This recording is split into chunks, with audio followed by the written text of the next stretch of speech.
Good evening, good morning, good day, wherever you are in the world, whatever your time is, and welcome back to the second episode of the Northwestern African wildlife.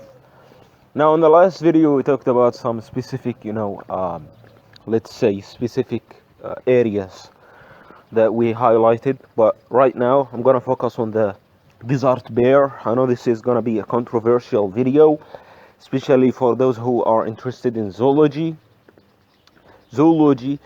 and that is because you know it's a testament to how the environment have changed.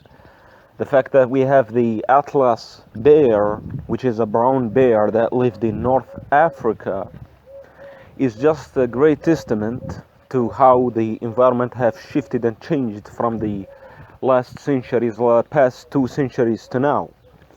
Now there is like a lot of information, some of which I don't remember, and some of which that I am, basically going to discuss in this video about this unique animal. And to be honest, I'm making these videos not only as a form of, let's say, informative type of videos, but also as, entertainment as well.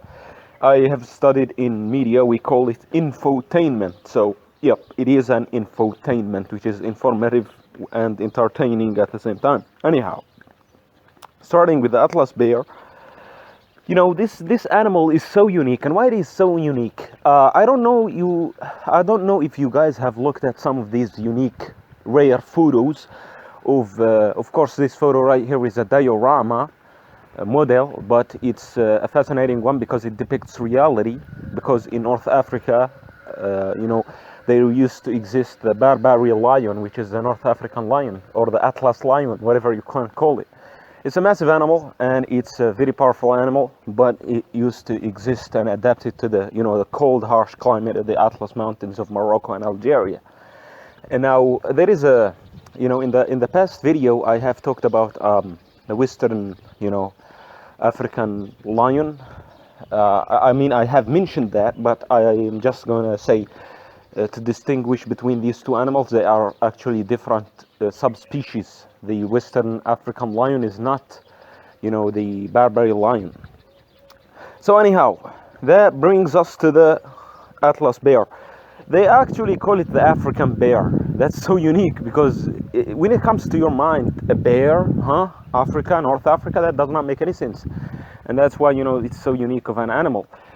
And I found the various, fascinating facts, and it is mentioned in our oral tradition, in our traditions in Mauritania, where I came from originally. The people still talk of, a mysterious animal, and they call it, bear. It's a bear. So that is so unique. I mean, some of those bear fans and people who are interested in this animal would find that unbelievable, or might find themselves let's say forced to like stand on the opposite side and basically counter me by saying there is no bear in Western Africa, because Mauritania is Western African country, but it's not just Western African country, it's a Northwestern African country, and that's where this argument stands firm. Now, the case for this Atlas bear is well known. It's unfortunately extinct by now, but that does not limit us from studying it, because we have enough evidence and enough information to talk about it. And the same goes for the Western African bear that I'm talking about here. That's why I'm saying this video is going to be controversial. And anyhow, so if you look at these unique photos of the Atlas lion attacking these camel caravans in North Africa, it's so unique and fascinating because it's not known and it's not common sight to see. And that's why I find the North African and the Northwestern African wildlife as form of fairy tale type of wildlife, like I mentioned in the first part of the videos. Now, I want you to imagine with me a bear attacking a group of cows, a herd of cows which are grazing. in some area where there is not much grass but a little bit of thickets, you know, those type of thorny bushes, and there are some mountainous, you know, hills areas around them. If you imagine that, then you are completely taken by surprise, and you are completely, you know, amazed at this fact. A bear attacking, herding like cows, domesticated cows in these areas. You would tell yourself, how on earth is this possible that a bear ended in Africa? Well, there are, you know, some, you know, amazing explanations, and some of them, to be honest, I don't know if they are 100% correct or not, because right now I'm investigating this case, and there is so much to study about it. So, you know, it basically makes for itself that this fact is, you know, undisputed, because this animal itself is a brown bear. So brown bears are found in the Middle East, in Syria, and that's also something that some people just don't find acceptable or palatable, let's say, or, you know, even fathomable or understandable. Now the case with the brown bear is that it's so unique of an animal. It's one of my favorite animals. It's well known all over the world. If it likes, everyone knows about this animal almost. But the funny thing is that this animal have adapted. So if you find this animal in North Africa, it's a very different animal from the northern hemisphere, you know, yeah, because you associate bears with cold climate, right? Hibernation, snow. Well, that's possible in the Atlas Mountains because they get so cold in the winter, right? So, but the problem here is this. If you tell some people that there is some bear in northwestern Africa, it becomes a sort of a legend or a mystery, or let's call it some sort of fairy tale. And that's also why I am trying to investigate this case for the Western African bear, because my people, you know, in the traditions that they still have these well-known, documented stories of bears attacking cows, attacking people, and so on. So it's something that, you know, you can't simply overlook or reject, because it's there, it's in your oral tradition, it's the people talking about it, and it's well known with your grandfathers and mothers and sisters, and mothers and fathers and so on. Anyhow, so moving on with the case for the, you know, the Atlas bear. It's so amazing thing, like, to know that the brown bear was found in Syria. It's called the Syrian brown bear, and that's for itself is a marvelous thing, because now if we compare the two cases of, let's say, the Barbarian lion and the Asiatic lion of India, the Indian lion, which still exists today, there is a mitochondrial, you know, DNA data from the zoological scientists that shows that actually the Indian Asiatic lion is more related to the Barbarian lion than that of other African lions, because according to science it migrated from, you know, Africa and the Middle East, because also the Middle East used to have lions. So let's just put that case aside and make a comparative study between that case and the case of the brown bear.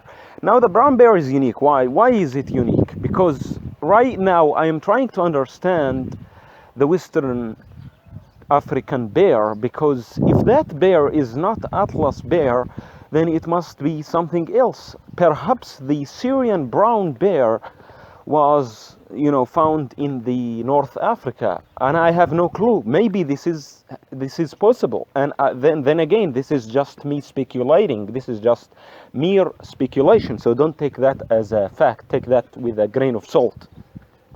Now, if you compare the brown bear of Syria and then you look at the, you know, the Atlas bear, I think there are some differences that we need to note out, like to point out, because, you know, the like the DNA analysis, or they call them, or what they call the mitochondrial DNA, you know, have found some, you know, very amazing facts about this Atlas bear, and one of it is that it's very, you know, closely related to the, you know, Iberian brown bears. So now there is a fact that, you know, there is a very unique fact about these DNA analysis. And why I'm saying that? I'm saying that because even right now, just like with the case of the cave lion, there are some, you know, very, let's call them very, you know, shady, very unknown, like mysterious, you know, data that are still yet to be analyzed, and we are still just in the first part of the 21st century. So who are we to conclude? I mean, I am not a scientist. Yes, I am interested in zoology. I study zoology. I'm knowledgeable about it, but I am not a scientist. That's the field work. And only the scientists can tell us and can conclude, you know, the basic, you know, or the like the conclusions, the scientific conclusions with the facts and the evidences, you know, they combine in the studies they do and all of that, including the mitochondrial DNA facts and data and so on. So let's set that aside. And why I'm saying this is because in my recent videos about the cave lion, which have, you know, gained some popularity on YouTube, I have found that some people, you know, are telling me, hey, in the comment section, look, what you're saying is wrong and this and that. You have said that it's closely related to the African lion, blah, blah. It's actually a distinct animal, blah, blah. I'm telling you, I have replied to these people, and I'm saying right now, this is still very fresh data, so we cannot conclude. You are talking about 2017 and 2016, or even 2018 when I made some of these videos. So you cannot, you know, conclude by you know, by these videos that I made at that time, and this, like, come to a very, you know, very, let's call it a very concrete conclusion on your part, deciding that I have made the wrong decision. I did not. It's merely the fact that by 2016 and 2017, there was not much evidence and there was not much data about this animal, the cave lion, or any other animal that is, that we know as of today. That the data at that time did not match the data that we have today, because scientists have reached and have made more, you know, comprehensive studies about these animals in the past, you know, 5 years or so. So in the past decade almost. So we cannot, you know, argue with each other based on a video that is from 2017 or 16, you know. So I just wanted to point that out. Now, anyhow, so the Atlas bear is one of these animals that is also very unique. I don't want to come to a very concrete conclusion on it, because it's also still a mysterious animal. And that's why, you know, in these videos you are coming here to watch, it's so fascinating and entertaining to know about these animals, because some of the people, you know, are just not, you know, aware of these animals, because some of these animals used to exist with us, like, if not 500 years ago, just 300, even 1,000 years ago. It's so fascinating how the world, like how fast the world changed in just like a few hundred years ago, or even 1,000 years ago. And that's one of the reasons why we are here, to basically marvel at this natural, you know, wonder, at these natural wonders of the natural world.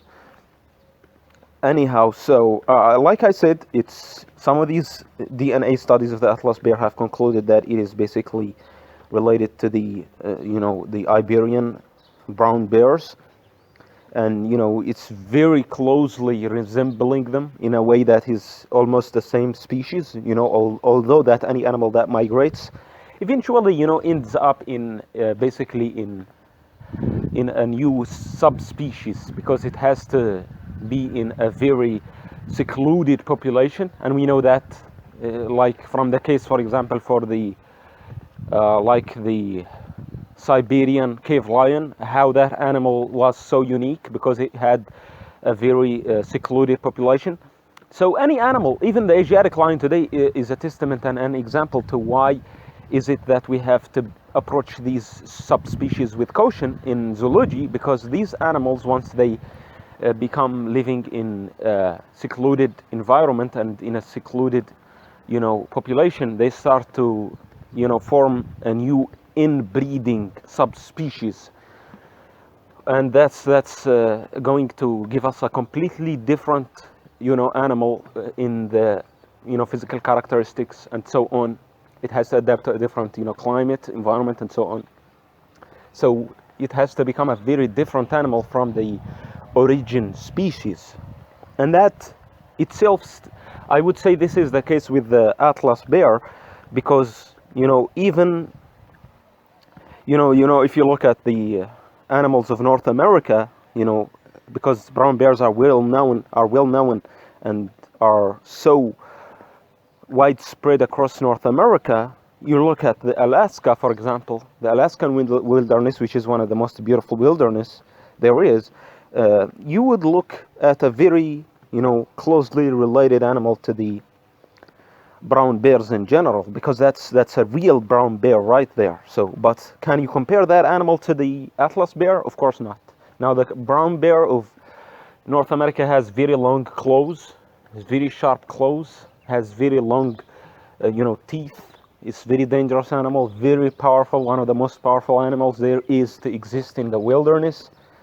So that animal, if you compare it to the Atlas bear, well, the Atlas bear have evolved to become smaller. It even has a smaller claws. It's not even close to, to a brown bear of North America. So you have to keep that in mind. So let's say that. So, for example, if you look at the polar bear, right, or the bears who are, outside the, the Atlas range of mountains, you would look at a very different animal, because the biggest carnivore is the polar bear, which is so unique. It's the king of carnivores, I would say. It's the most powerful carnivore, the biggest carnivore, has huge claws, huge teeth. So you don't need any. It does not even need any definition, because it's so well known all over the world.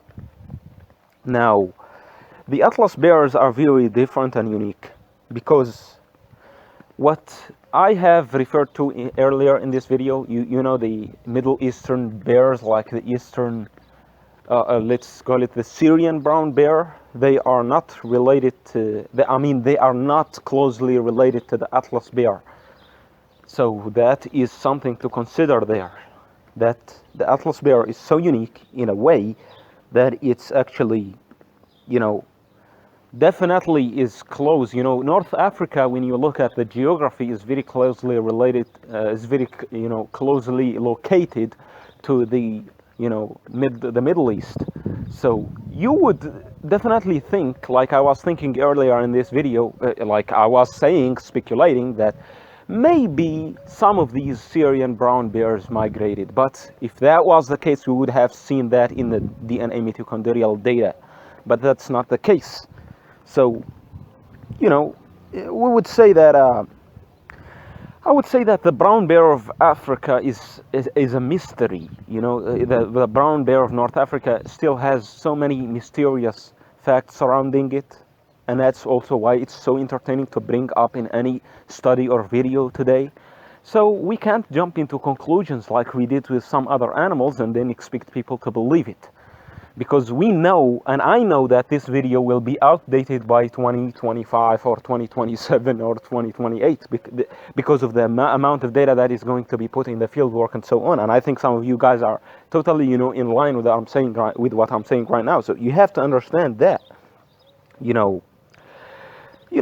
I would say that that the Atlas bear have migrated into North Africa by some mysterious way.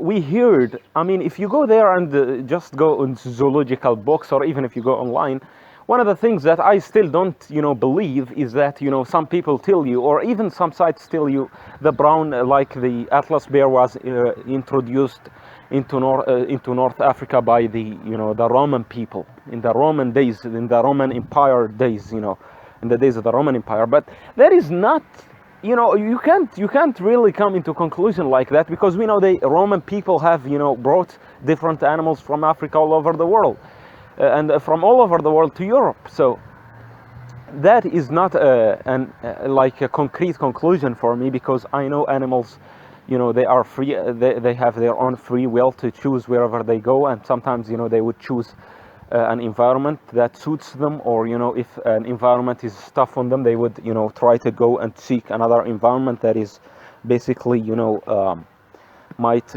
offer some resources, some benefits, and so on. So I don't know. The case with the Atlas bear is still fascinating me. I still don't know much about it, although that I'm sharing this video right now. All of these things that I have studied, they came from books, they came from resources, online resources as well. But I have been interested in the Atlas bear since long time ago, since 2016 and 17, and I have been studying about this animal.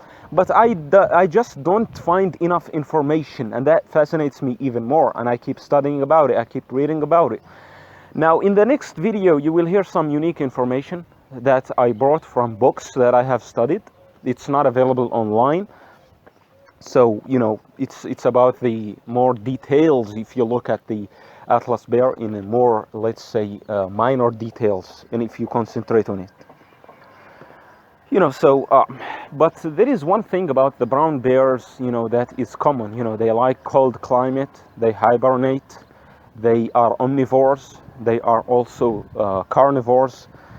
So that these similar, things like, the cold climate they live in, the ecological niche they occupy, like the northern climate, like the Atlas Mountain of Morocco and Algeria, they are similar to that of the northern hemisphere somehow. So it's palatable. I mean, it's understandable why a brown bear would seek refuge in these mountains. They are so remote, nobody can be there. Humans are very limited in these areas, so it's just like the Barbarian lion. It's also a fascinating thing to just consider how the Barbarian lion, Barbarian leopard, and the Atlas Barbarian bear used to exist in coexistence with each other in these mountains, and that's also so fascinating. Let's say there is something so unique about the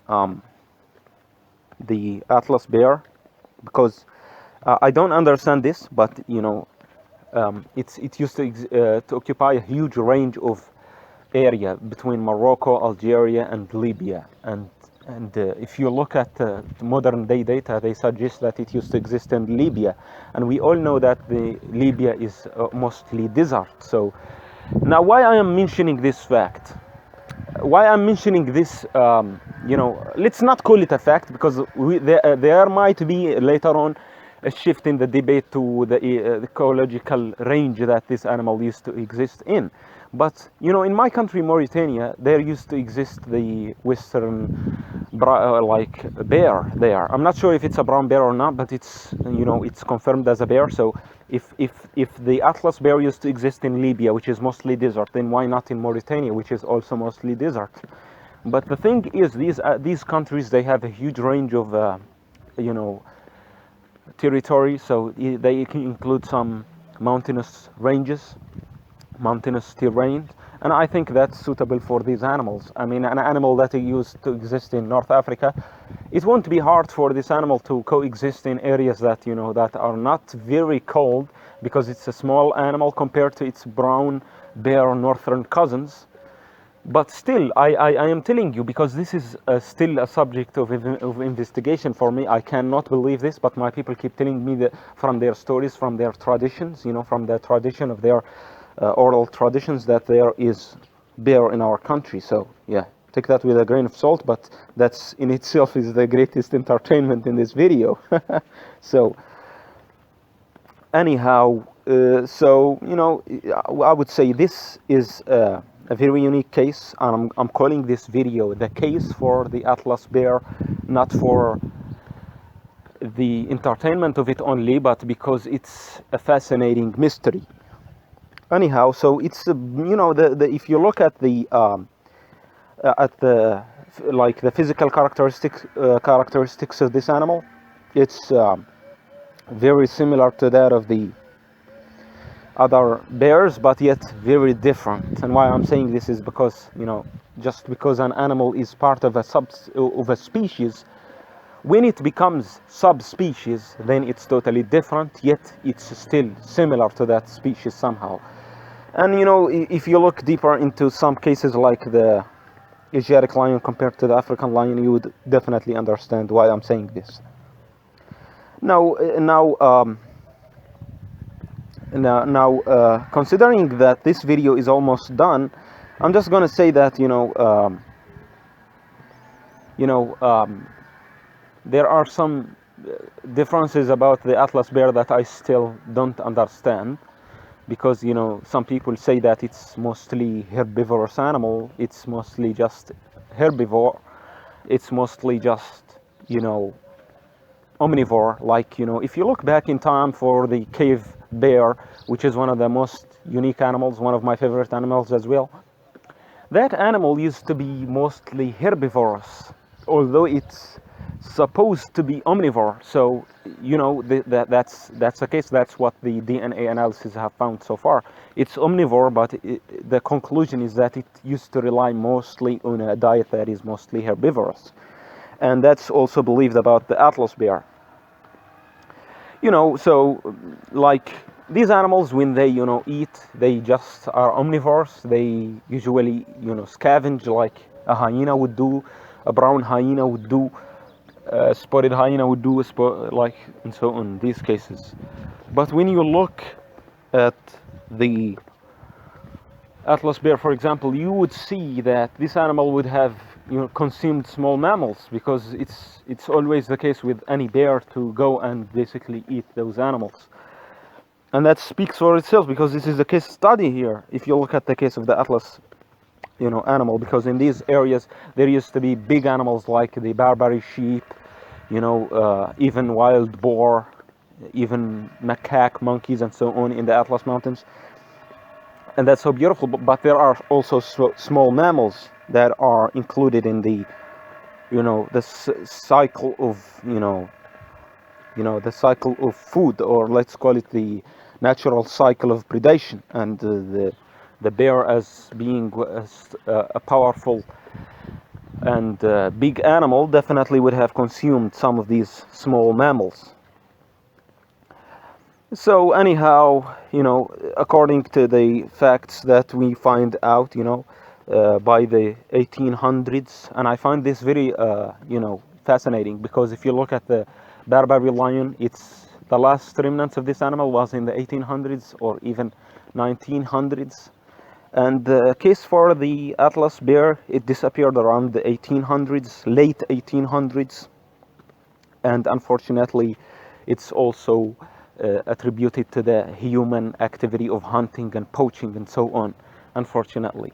An animal so unique and so beautiful to the North African range have disappeared because also of a human hunting. Unfortunately, we have left no animal in any place, any natural range without exploitation. But I hope that in the future scientists will shed more light on more fascinating information about animals, and we will see more of nature coming back, and if not in the natural range, then at least in the conservation areas. And with that being said, I hope you have enjoyed this video, and I will see you in the next one. Peace and out.